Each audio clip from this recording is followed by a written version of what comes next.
दोस्तों नमस्कार। हम WPL T20 का एक और मुकाबला कवर करेंगे जो कि गुजरात और मुंबई के बीच 18 फरवरी को शाम 7:30 से वडोदरा इंटरनेशनल क्रिकेट स्टेडियम में यह मुकाबला खेला जाएगा। ठीक, अब बात करेंगे हम इस मैच के पिच रिपोर्ट की। दोस्तों यहाँ की अगर पिच रिपोर्ट की बात करें तो यहाँ की जो विकेट है एक बैलेंसिंग विकेट है, यानी कि बल्लेबाज और गेंदबाज को पिच से मदद रहती है, चाहे फर्स्ट इनिंग हो या सेकेंड इनिंग। अगर मैं बात करूँ स्कोर यहाँ इस ग्राउंड पर क्या स्कोर बनता है, तो इस ग्राउंड पर अधिकतर मुकाबले जो होते हैं वो हाई स्कोरिंग मुकाबले होते हैं। हाँ, कुछ मुकाबले यहाँ पर आपको लो स्कोरिंग मुकाबले भी जरूर देखने को मिल सकते हैं। ठीक, लेकिन मैक्सिमम जो मुकाबले होते हैं वो हाई स्कोरिंग रहते हैं। ठीक, अगर बात करें बल्लेबाजी की तो यहाँ पर बल्लेबाजी के लिए फर्स्ट इनिंग में भी और सेकेंड इनिंग में भी अच्छी कंडीशन रहती हैं। ठीक है, आप क्या कर सकते हैं, मिडिल ऑर्डर और टॉप ऑर्डर दोनों प्रकार के प्लेयरों को फोकस करके चल सकते हैं, चाहे फर्स्ट इनिंग हो या सेकेंड इनिंग, उन प्लेयर की फॉर्म के बेस पर। ठीक, अगर बात करें गेंदबाजी सेक्शन की तो यहाँ पर औसतन 5-6 विकेट 7 विकेट औसतन यहाँ फर्स्ट इनिंग में भी और सेकेंड इनिंग में भी गिरते हैं। तो हम बॉलर का सिलेक्शन क्या कर सकते हैं, हम पेसर और स्पिनर दोनों को पिक करके चल सकते हैं। लेकिन यहाँ पर स्पिनर फर्स्ट इनिंग में भी और सेकेंड इनिंग में भी विकेट ले रहे हैं, तो आप स्पिनर पर थोड़ा सा ज़्यादा फोकस करके चल सकते हैं। ठीक है, और ऐसे मैचेस में जो होता है जो ऑलराउंडर प्लेयर होते हैं, ठीक है, तो वो प्लेयर हमारे की प्लेयर रहते हैं। वुमेंस T20 हो या वुमेंस जो क्रिकेट रहती है उसमें एक जो प्लेयर एक दो मैचेस में परफॉर्मेंस देता है, वही प्लेयर आपको ये मान के चलिए कि वो अधिकतर मैचेस में आपको परफॉर्मेंस देगा। ठीक है, तो वुमेंस क्रिकेट में ये थोड़ी सी एक अलग बात रहती है। ठीक है, एक टिप्स जो मैं आपको हमेशा देता हूँ, अगर आपको समय पर पिच रिपोर्ट नहीं मिल पाती है तो कप्तान टॉस जीतने के बाद क्या कर रहा है, पहले बैटिंग कर रहा है या बॉलिंग कर रहा है, आप उसके डिसीजन को अपना आधार बनाकर भी टीम ऑफ प्लेयर का सिलेक्शन कर सकते हैं। ठीक, उसके बाद बात करेंगे हम वेन्यू रिकॉर्ड की। वेन्यू रिकॉर्ड की बात करें तो अब तक इस ग्राउंड पर टोटल 3 T20 मुकाबले खेले गए हैं, जहां बैटिंग फर्स्ट करने वाली टीम अभी तक तो कोई मुकाबला नहीं जीती है, लेकिन हाँ, बैटिंग सेकंड करने वाली टीम तीनों के 3 मुकाबले यहाँ आपने जीत चुकी है। ठीक है, ठीक, इस रिकॉर्ड के बेस पर तो ऐसा ही लग रहा है कि जो जो टीम बैटिंग सेकंड करेगी उसके जीतने के चांसेस लगभग 100% रहेंगे। लेकिन मैं एक चीज़ क्लियर कर दूं, क्रिकेट है, कुछ भी हो सकता है। कभी जो टीम बैटिंग फर्स्ट करेगी वो भी यहाँ पर मुकाबला जीत सकती है। ठीक है, अब 3 मैचेस में 170 रन यहाँ एवरेज स्कोर रहा है, तो इसका मतलब है बल्लेबाज के लिए अच्छी कंडीशन निश्चित तौर पर रहती हैं। अगर मैं इन 3 मुकाबलों की बात करूँ, ठीक, तो इन 3 मुकाबलों में टोटल 40 विकेट गिरे हैं, जहां फर्स्ट इनिंग में 24 तो वहीं सेकेंड इनिंग में 16 विकेट गिरे हैं। ठीक हो गया, तो इन 40 में से इन 40 विकेटों में देखिए आप, इन 40 विकेट में फर्स्ट इनिंग में पेसर ने लिए हैं 10 विकेट, तो वहीं स्पिनर ने भी अभी तक फर्स्ट इनिंग में 10 विकेट लिए हैं। ठीक है, सेकंड इनिंग में पेसर ने लिए हैं 5 विकेट, तो स्पिनर ने 10 विकेट लिए हैं।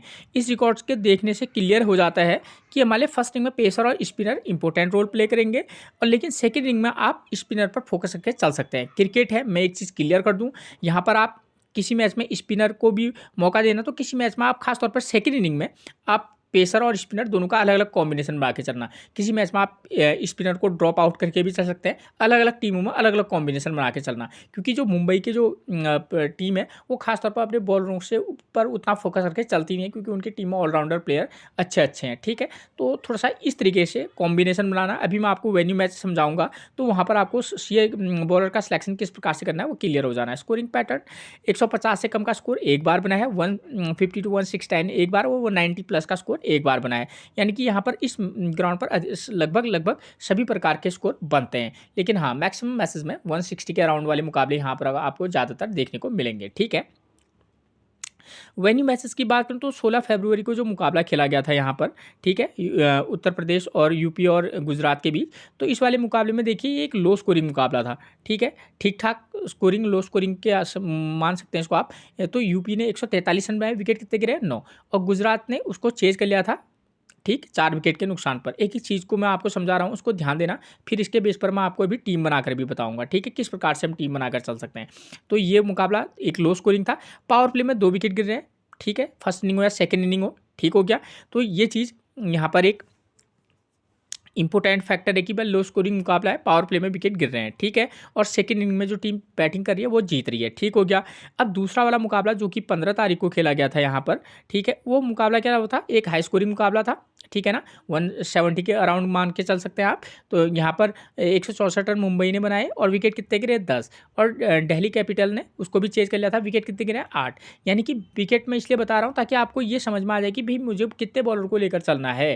ठीक है, हाई स्कोरिंग हो या लो स्कोरिंग हो, विकेट लेकिन गिर रहे हैं। ठीक है, तो इस बात को ध्यान में रखकर चलिएगा। पावर प्ले में निश्चित तौर पर यहाँ पर हाई स्कोरिंग मुकाबले में भी यहाँ पर पावर प्ले में यहाँ पर 1-2 विकेट गिर रहे हैं, और लो स्कोरिंग जो मुकाबला था यहाँ पर, और यहाँ पर भी पावर प्ले में विकेट गिर रहे हैं। तो एक सीधी सी समझ ये कहती है कि हाँ, चाहे कुछ भी हो, पावर प्ले में 1-2 विकेट गिरने के चांसेस तो हैं, चाहे हाई स्कोरिंग हो या गेम लो स्कोरिंग।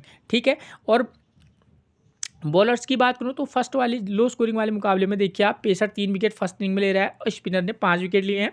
ठीक, फर्स्ट इनिंग में।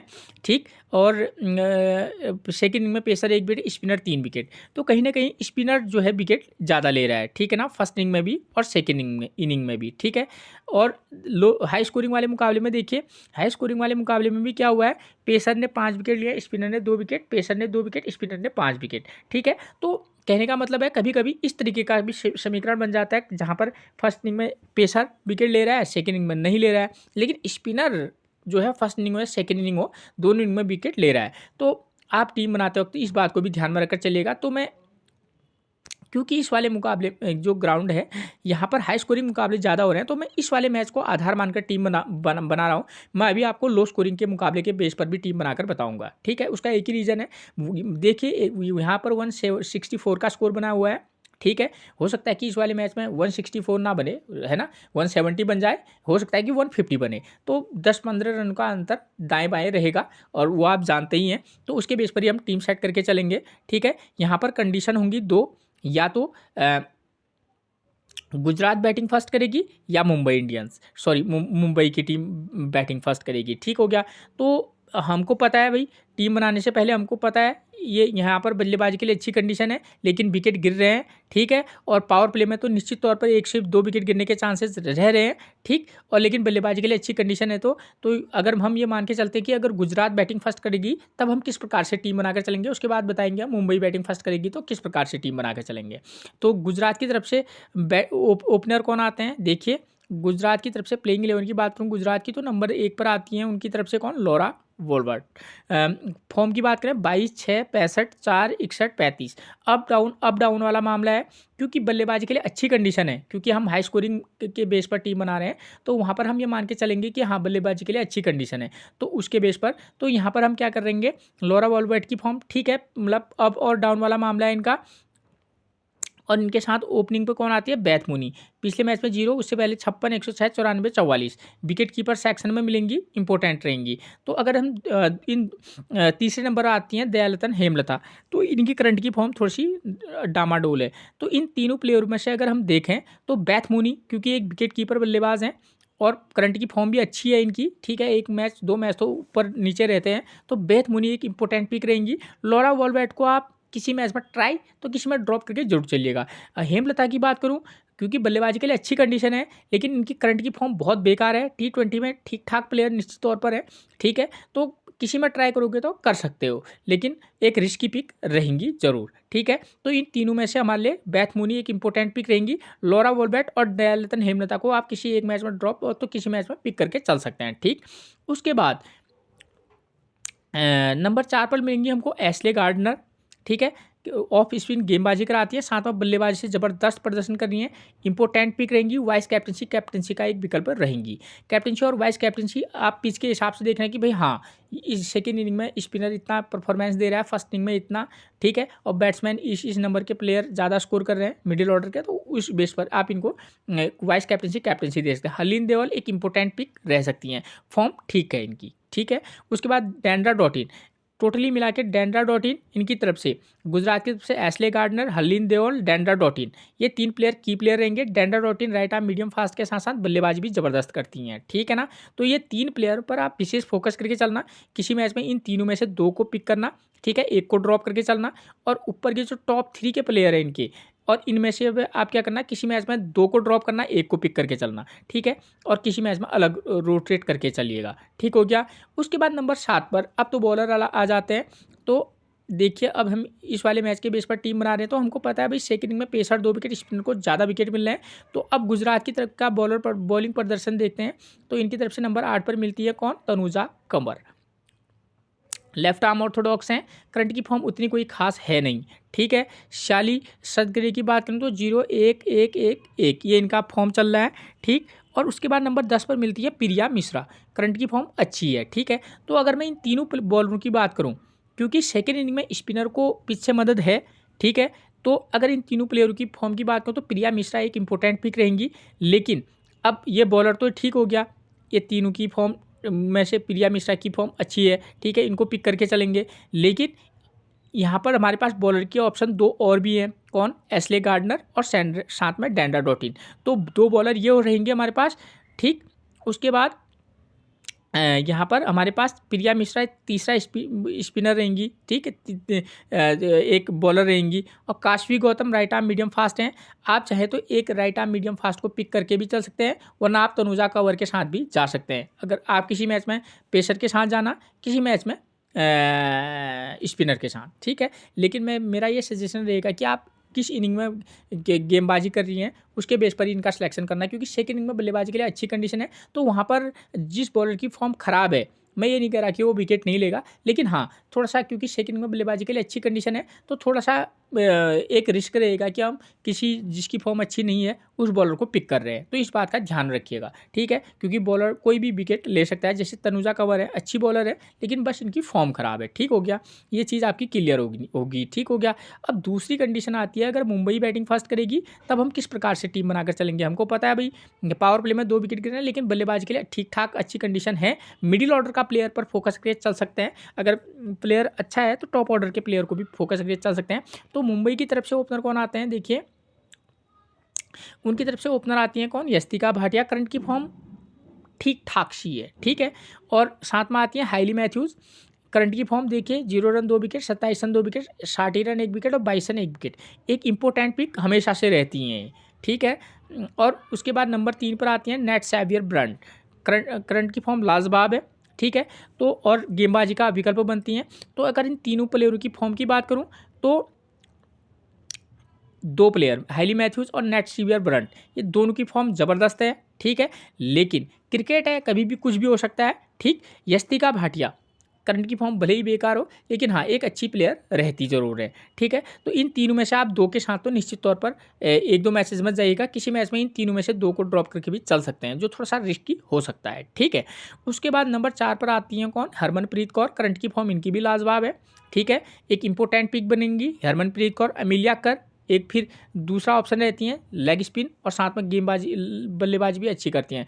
तो इनकी तरफ से जो इनके 2 नंबर हाइली मैथ्यूज़, मुंबई की तरफ से Hayley Matthews, Nat Sciver Brunt, Harmanpreet Kaur और अमिलिया कर, मतलब 2-4 प्लेयर तो ये हमेशा से ही इनके की प्लेयर रहेंगे, ठीक है, अमिलिया कर तक, ठीक। और सजीवन साजना राइट आर्म ऑफ ब्रेक और साथ में बल्लेबाजी भी ठीक ठाक कर लेती हैं, हर मैच में ये लगभग 1 विकेट ले रही हैं। तो टॉप 6 इनके पैक्ड हैं, ठीक है, Hayley Matthews, Nat Sciver Brunt, Harmanpreet Kaur, Amelia Kerr और सजीवन साजना, ठीक है। और यही बॉलिंग भी कराती है सजीवन साजना, अमिलिया कर, नेट सैवियर ब्रंट और हाइली मैथ्यूज़। तो इनकी तरफ से 2 तो 4 और सजीवन साजना 5, ये तो एक इंपॉर्टेंट पिक रहेंगी। इन्हीं ये गेंदबाजी भी कराती हैं और यही बल्लेबाजी भी लगभग अधिकतर मैचेस में करती हैं। बाकी की बात करूँ, चाहे अमनजोत कौर हो और संस्कृति गुप्ता हो, या इनकी तरफ से और बॉलर आती हैं जयंती मानी कलिता हो, शबनम इस्माइल हो, साइका इशक हो, ये जो बॉलर हैं ये भी बॉलिंग गेंदबाजी तो इनको भी मिलती है। लेकिन अब कितने ओवर की गेंदबाजी कराएंगे, कभी 2 ओवर, किसी मैच में 1-1 ओवर की भी गेंदबाजी मिलती है, तो थोड़ा सा दिक्कत हो सकती है। अगर इन तीनों प्लेयरों में से अगर आपको रिस्क लेना है तो आप शबनम इस्माइल के साथ जा सकते हैं, ठीक है। साइका इशक भी एक अच्छी गेंदबाज हैं, ठीक है ना। तो किसी मैच में ट्रम्प प्लेयर के तौर पर आप साइका इशक के साथ जा सकते हैं, ठीक है। कितने ओवर की गेंदबाजी कराएंगी ये कह पाना थोड़ा सा मुश्किल है, कभी 2, कभी 3, कभी 1, ये इनका रहता है। और लेकिन सजीवन साजना, अमिलिया कर, नेट सैवियर ब्रंट और हाइली मैथ्यूज़ ये लगभग आपको 3 से 4 ओवर ये करवाएंगी, ठीक है। तो इस तरीके का कॉम्बिनेशन इनमें रहता है। अब बात आती है सेकेंड इनिंग की। तो सेकेंड इनिंग में देखिए हमको पता है भाई यहाँ सेकेंड इनिंग में विकेट निश्चित तौर पर गिर रहे हैं, कभी 4 गिरेंगे तो कभी हो सकता है 8 गिरें, कभी 6 भी गिरेंगे। तो अगर लेकिन सेकेंड इनिंग में ये है कि टीम चेज कर ले रही है, पावर प्ले में 1 विकेट गिर रहा है, तो जो भी टीम बैटिंग सेकंड करेगी तो आप ये ध्यान में देना किसी मैच में, क्योंकि विकेट यहाँ पर गिर रहे हैं तो आप प्लेयर की फॉर्म के बेस पर किसी मैच में 2 नंबर, 4 नंबर, 6 नंबर के प्लेयर के साथ भी जा सकते हैं, जो टीम बैटिंग सेकंड करेगी, ठीक है। अगर 4 नंबर के प्लेयर की फॉर्म अच्छी नहीं है, नंबर 3 को पिक कर सकते हैं या नंबर 5 को भी पिक करके चल सकते हैं करंट की फॉर्म के बेस पर, ठीक हो गया। सेकेंड इनिंग में अब बात आती है गेंदबाजी की। तो जो टीम बॉलिंग फर्स्ट करेगी, हमको पता है कि पेसर ने लिए है 5 विकेट, स्पिनर ने लिए है 2 विकेट। तो फर्स्ट इनिंग में आप किसी मैच में एक पेसर, ठीक है, और साथ में ऑलराउंडर स्पिनर और रेगुलर स्पिनर का कॉम्बो पैक बनाकर चल सकते हैं। और सेकंड इनिंग में पेसर 2 विकेट, स्पिनर ज़्यादा विकेट ले रहा है। तो सेकंड इनिंग में अभी तक देखा गया है कि भाई सेकंड इनिंग में कुछ विकेट पेसर स्पिनर कुछ ज़्यादा ले रहे हैं। तो किसी मैच में आप स्पिनर को रेगुलर स्पिनर के साथ जाएगा, किसी मैच में आप allrounder spinner plus allrounder pacer bowler के साथ भी आप जा सकते हैं। और किसी मैच में आप रेगुलर जो पेसर है उसको भी ट्राई कर सकते हैं उसकी फॉर्म के बेस पर, ठीक है ना। ठीक, दोनों टीमों में ऐसे ऐसे प्लेयर हैं जो ऑलराउंडर हैं, काफ़ी ज़बरदस्त गेंदबाजी कराते हैं, ठीक है। तो ये हो गया। अब बात आती है कैप्टनसी और वाइस कैप्टनसी की। तो यहाँ पर क्या है कि हमारे लिए जो ऑलराउंडर प्लेयर हैं वही क्या रहेंगे, कैप्टनसी और वाइस कैप्टनसी के विकल्प रहेंगे, चाहे वो एमिलिया कर हों, डेंडर डॉटिन हो, ठीक है ना, नेट सीवियर ब्रंट हों। तो ये प्लेयर जो है हमारे लिए इंपॉर्टेंट कैप्टनसी और वाइस कैप्टनसी का विकल्प रहेंगे।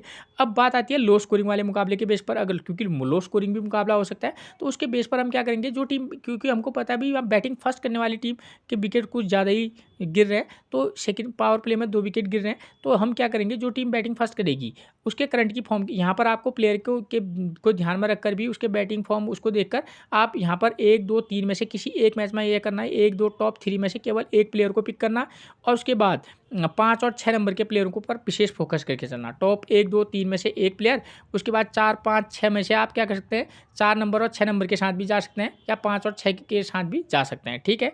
ये इस तरीके का कॉम्बो पैक बनाना जो टीम बैटिंग फर्स्ट करेगी, ठीक है। और जो टीम बैटिंग सेकंड करेगी, यहाँ पर चेज करने के चांसेस उसके ज़्यादा हैं।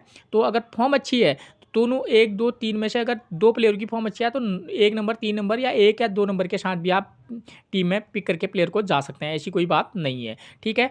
उसके बाद आप 5 नंबर, 6 नंबर के प्लेयर को भी पिक करके चल सकते हैं। वैसे भी 5, 6 नंबर में तो ऑलराउंडर आ ही जाएंगे, वो हमारे लिए रहेंगे टीम में, ठीक है।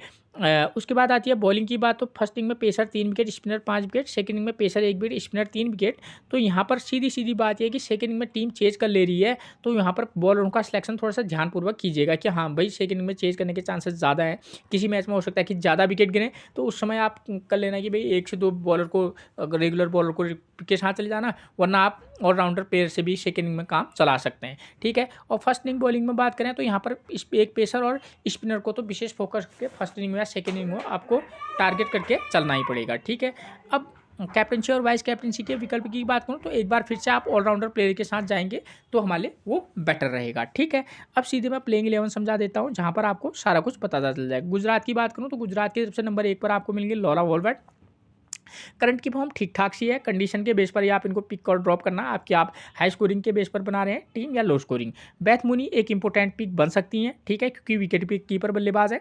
दयालता हेमलता की बात करूँ तो हेमलता की करंट की फॉर्म बेकार है, ठीक है, अगर रिस्क लेंगे तो ही पिक करना, वरना ड्रॉप करके चल सकते हैं आसानी से। नंबर 4 पर मिलेंगे एशली गार्डनर, एक इंपॉर्टेंट वाइस कैप्टनसी का विकल्प रह सकती हैं, क्योंकि बॉलिंग के साथ साथ बैटिंग भी जबरदस्त करती हैं। हरलीन देओल एक अच्छी पिक रहेंगी, किसी मैच में पिक तो किसी में ड्रॉप करके चल सकते हैं। डेंडर डॉटिन बल्लेबाज के साथ साथ गेंदबाजी करती हैं, ठीक है।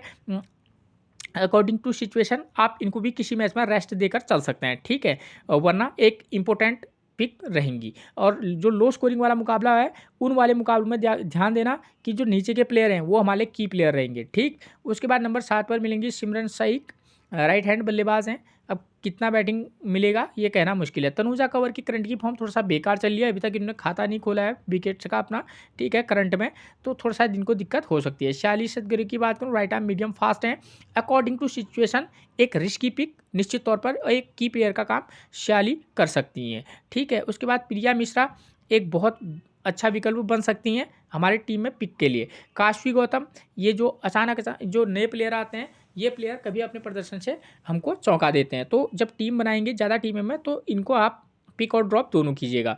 उसके बाद एमआई की बात करूँ तो एमआई की तरफ से नंबर 1 पर आपको मिलेंगी यस्तिका भाटिया। यस्तिका भाटिया की करंट की फॉर्म थोड़ा सा दिक्कत देने वाली निश्चित तौर पर है।